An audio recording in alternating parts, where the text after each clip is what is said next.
लालू यादव क्या कह रहे हैं, क्योंकि उनका स्टैंड भी बहुत ही महत्वपूर्ण है। लालू यादव अगर नीतीश के साथ जाएंगे तो उसके पीछे क्या उनकी मंशा होगी, किस तरह की उनकी रणनीति होगी, क्या राजनीति होगी, इस पर भी हम बात करेंगे। लेकिन पहले सुनिए लालू यादव खुद क्या कह रहे हैं।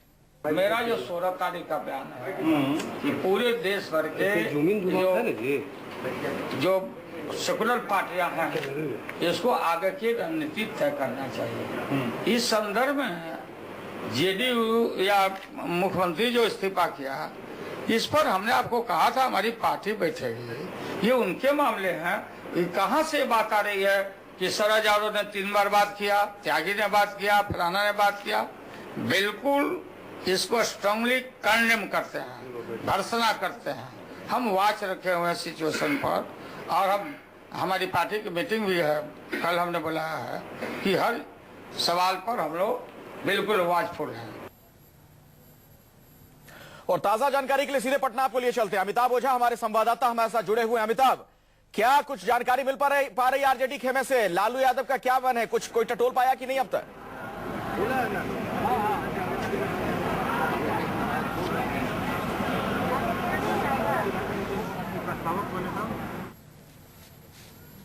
शायद उन तक मेरी आवाज नहीं जा पा रही है। दोबारा उनसे बात करने की कोशिश मैं करूंगा, लेकिन हमारे साथ जो खास मेहमान यहां लगातार बने हुए उनसे बातचीत करते हैं। विनोद अग्निहोत्री जी हैं, उर्मिलेश जी हैं, प्रदीप सिंह जी हैं। प्रदीप सिंह जी, आपको क्या लग रहा है कि आगे अब क्या हो सकता है बिहार में? लालू यादव अगर राजी हो जाते हैं कि हाँ आरजेडी को मैं समर्थन दूंगा, तो उसके पीछे की बड़ी वजह सिर्फ मोदी होंगे या और भी कुछ कोई वजह देखते हैं आप?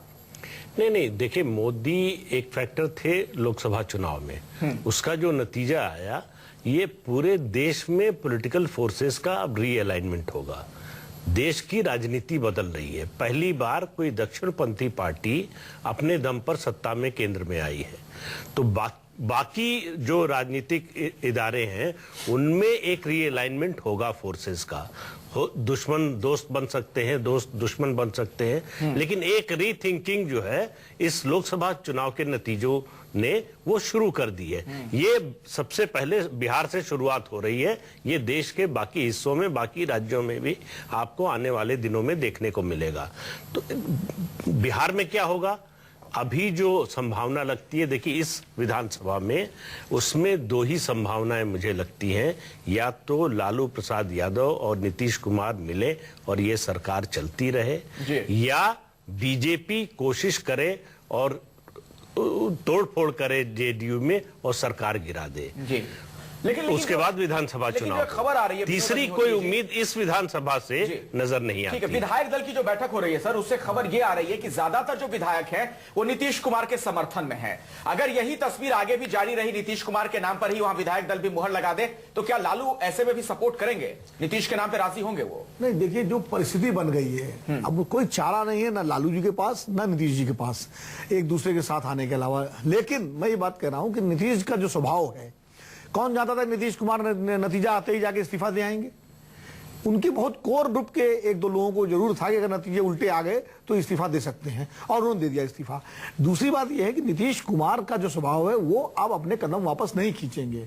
अगर अपने कदम वापस खींचेंगे तो इनका सारा ये जो राजनीतिक जो कदम है ये उल्टा पड़ जाएगा, और ये माना जाएगा कि ये उनका स्टंट था, नाटक था। वो ऐसा कोई, उन्होंने अपना घर भी वहां पर, नया घर जो है उसका भी अलर्ट करा लिया है। और उसमें जो है क्या है कि वो विधायक सारे नीतीश कुमार के नाम की बात करेंगे, नीतीश कुमार के अलावा किसी पर तैयार नहीं होंगे।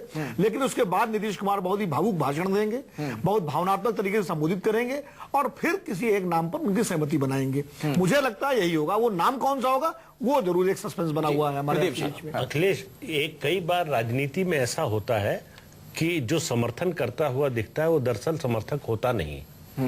नरेंद्र सिंह का मामला कुछ वैसा मतलब हो जरूरी नहीं है। नीतीश के नाम का प्रस्ताव दिया उन्होंने विधायक की बैठक। कई बार समर्थन की आड़ में विरोध होता है कि नीतीश कुमार बदलना चाहते हैं नेतृत्व, तो नया मुख्यमंत्री लाना चाहते हैं, तो उसको न होने देने के लिए नीतीश कुमार के सबसे बड़े समर्थक बन जाओ और वो बदलाव होने ही मत दो।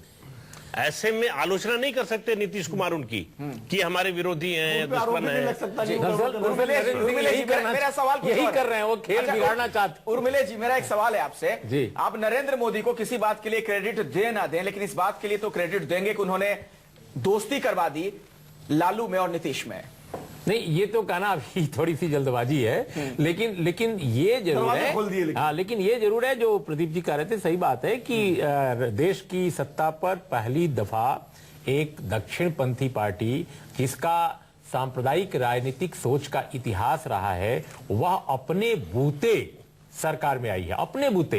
इसके पहले जब गठबंधन था तो लोग कहते थे साहब हमारे दबाव में समान नागरिक संहिता या 370 या राम मंदिर का इशू वो छोड़ देते हैं। ये बार बार लोग कहते थे, खासकर जेडीयू कहता था कि भाई हमने दबाव डाला, उन्होंने छोड़ दिया, और देखिए अब थोड़ा सेकुलर हो गए हैं, या कम से कम उतने कम्युनल नहीं होते, उतने हिंदुत्ववादी नहीं होते। लेकिन अब तो वो पूरे अपने बल पर हैं। तो ऐसे दौर में जो डेमोक्रेटिक सेकुलर कमिटमेंट वाले पार्टियां हैं, जिनके नेताओं पर चाहे तरह तरह के आरोप ही क्यों ना हो, उनके शासन पर सवाल ही क्यों ना हो, उनके समक्ष तो एक बड़ा सवाल है कि अपने सेगमेंट्स को, अपने समाज को, अपने देश को जिस तरह वो बनाना चाहते हैं, जो आइडिया ऑफ इंडिया जिसे कहते हैं कि भारत के बारे में एक नजरिया, भारत कैसा है, उसकी अवधारणा कैसी है, इसकी रक्षा के लिए अगर सब एकजुट होते हैं तो यह स्वाभाविक माना जाएगा। और बिहार के कॉन्टेक्स्ट में जो शुरुआत हुई है, मैं बिल्कुल सहमत हूं कि ये राष्ट्रव्यापी सोच, चिंतन, मनन और बहस का विषय बनेगा। जहां तक नरेंद्र सिंह का अभी जो आप जिक्र कर रहे थे,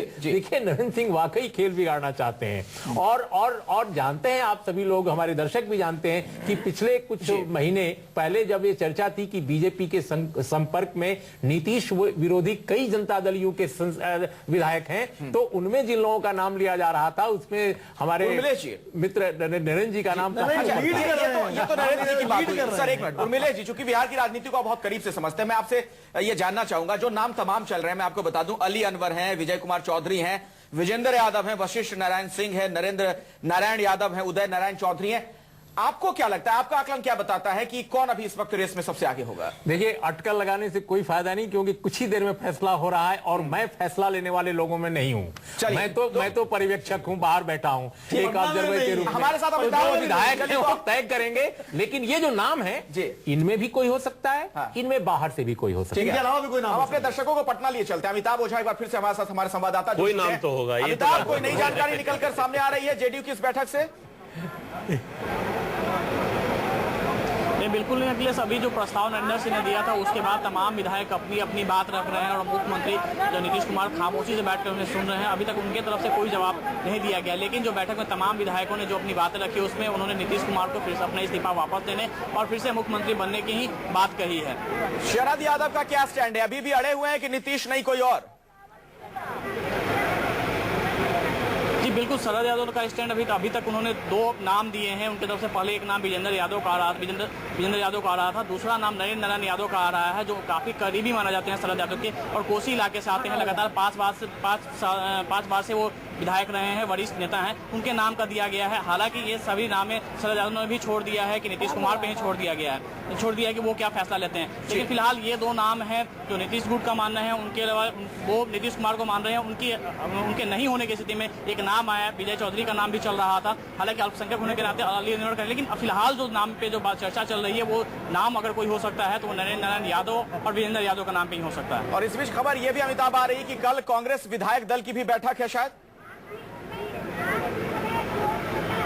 जी बिल्कुल, कांग्रेस विधायक दल की बैठक है कल दिन में 10:30 बजे सदाकत आश्रम में बुलाई गई है, जिसमें यह फैसला लिया जाएगा कि वो जेडीयू की सरकार को आगे अपना समर्थन देते रहेंगे या नहीं रहेंगे। इसके लिए आपको एक जानकारी और दे दें कि जो 4 निर्दलीय विधायक थे जो जेडीयू की सरकार को, नीतीश सरकार को समर्थन दे रहे थे, उनकी भी कल एक बैठक, उन्होंने अपनी एक बैठक बुलाई है, जो कल उनकी बैठक होगी। पवन जायसवाल जो निर्दलीय विधायक है उनके आवास पे, उसके बाद वो फिर से नए सिरे से ये फैसला लेंगे कि वो नीतीश सरकार को अपना समर्थन जारी रखते हैं या फिर वापस लेते हैं।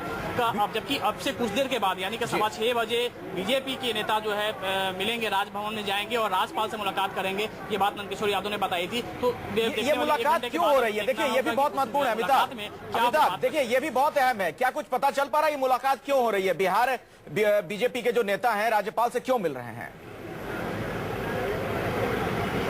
जी बिल्कुल, आज बैठक का कोई पहले से कोई प्लानिंग नहीं था। कोर कमेटी की बैठक, आपात बैठक बुलाई गई थी और आपात बैठक सुशील मोदी के घर पे हुई और उसके बाद नंदकिशोर यादव ने बाहर निकल के मीडिया को जानकारी दी थी कि 6:15 बजे वो राज्यपाल से मुलाकात करेंगे और मुलाकात करने के बाद अपनी रणनीति खोलेंगे। निश्चित तौर पर यहाँ पे एक सवाल जो हमने सीधे तौर पर नंदकिशोर यादव से पूछा था कि क्या विधानसभा भंग करने की मांग करते हैं या फिर विधानसभा वैकल्पिक सरकार बनाने की बात करते हैं, तो उन्होंने साफ तौर पर इस बात से इंकार किया। विधानसभा भंग करने की मांग वे नहीं करते हैं, वो भी चाहते हैं कि वैकल्पिक सरकार बनी रहे, भले ही उसके लिए वो दावा करेंगे न करेंगे इस बात का खुलासा उन्होंने अभी नहीं किया था। लेकिन विधानसभा भंग करने की न बात करके सीधे तौर पे कि भाजपा भी बीजेपी भी अंदर न अंदर कुछ न कुछ अपने खिचड़ी पक रही है और जिसका खुलासा आपसे कुछ देर के बाद होगा। उन्हें भी इस बात का इंतजार है कि जेडीयू के विधायकों की बैठक में क्या फैसला होता है।